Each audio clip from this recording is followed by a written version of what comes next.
শোকত ভাগি পৰিছে পৰিয়ালবৰ্গ হুকাই কান্দিছে আৰু কান্দিছে কি হৈ গ'ল হঠাতে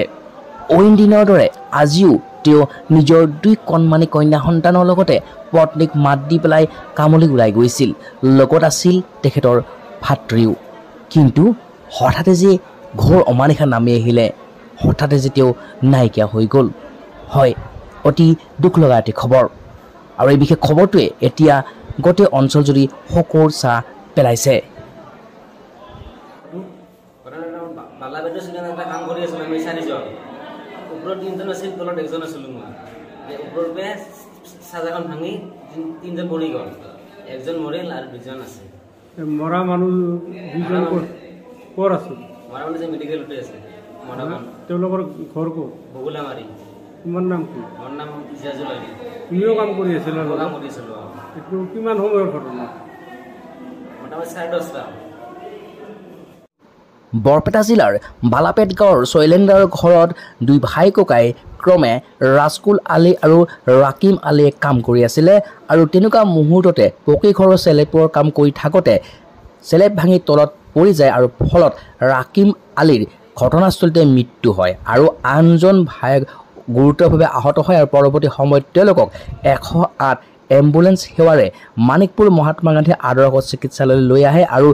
এজনক ডাক্তৰে মৃত বুলি ঘোষণা কৰে আৰু আনজনক উন্নত চিকিৎসাৰ বাবে বৰপেটা অসামৰিক চিকিৎসালয়লৈ প্ৰেৰণ কৰে ঘটনাস্থলী সৰ্বক্ষণ আৰক্ষীয়ে উপস্থিত হৈ পৰিস্থিতিৰ বুজ লয় আনহাতে মৃত ব্যক্তিজনক মৰণোত্তৰ পৰীক্ষাৰ বাবে বৰপেটালৈ প্ৰেৰণ কৰে মৃত আৰু আহত ব্যক্তি দুজন এটা পৰিয়ালৰে সহদৰ ভাই ককাই আৰু পৰিয়ালৰ মূল উপাৰ্জনকাৰী জ্যেষ্ঠ ভাতৃৰ অকাল বিয়োগত পৰিয়ালটোত এতিয়া ঘৰ অমানিশা নামি আহিছে আৰু মৃত্যুৰ সময়ত দুজনী কণ কন্যা সন্তানৰ লগতে নিজৰ পত্নী আৰু পৰিয়ালবৰ্গক নিথৰুৱা কৰি এৰি থৈ যায় আৰু তেখেতৰ মৃত্যুত এতিয়া গোটেই অঞ্চল জুৰি শোকৰ ছাঁ পৰিছে আৰু তেওঁলোকৰ ঘৰ আছিলে বৰপেটা জিলাৰ বগুলামাৰীত আৰু অইন দিনৰ দৰে তেওঁলোকে এনেদৰে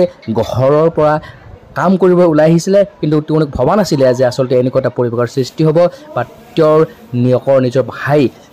চিৰদিনৰ বাবে বিদায় ল'ব এনেকুৱা এটা অঘটন ঘটিব বুলি তেওঁলোকে ভবা নাছিলে আৰু অইন দিনৰ দৰে তেওঁলোকে কাম কৰিব আহিছিলে আৰু পকী ঘৰৰ চেলেপৰ কাম কৰি থাকোঁতে চেলেপ ভাঙি পৰে আৰু তেওঁলোকৰ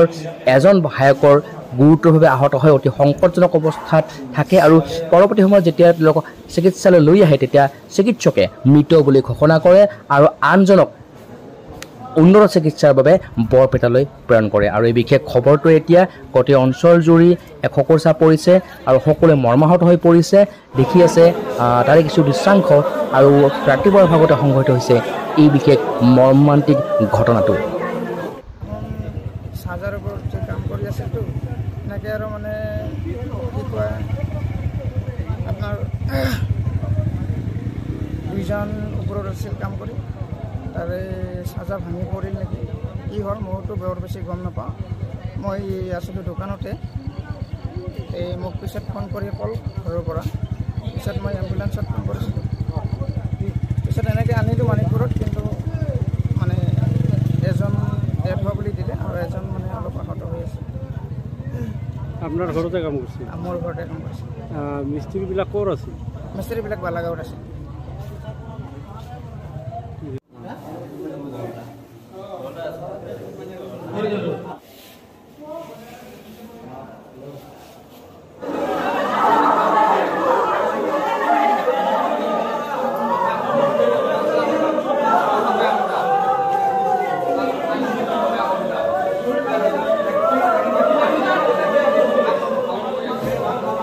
মানিকপুৰৰ পৰা আব্দুল চবাহান আলীৰ ৰিপৰ্ট আছাম টাইমছ 6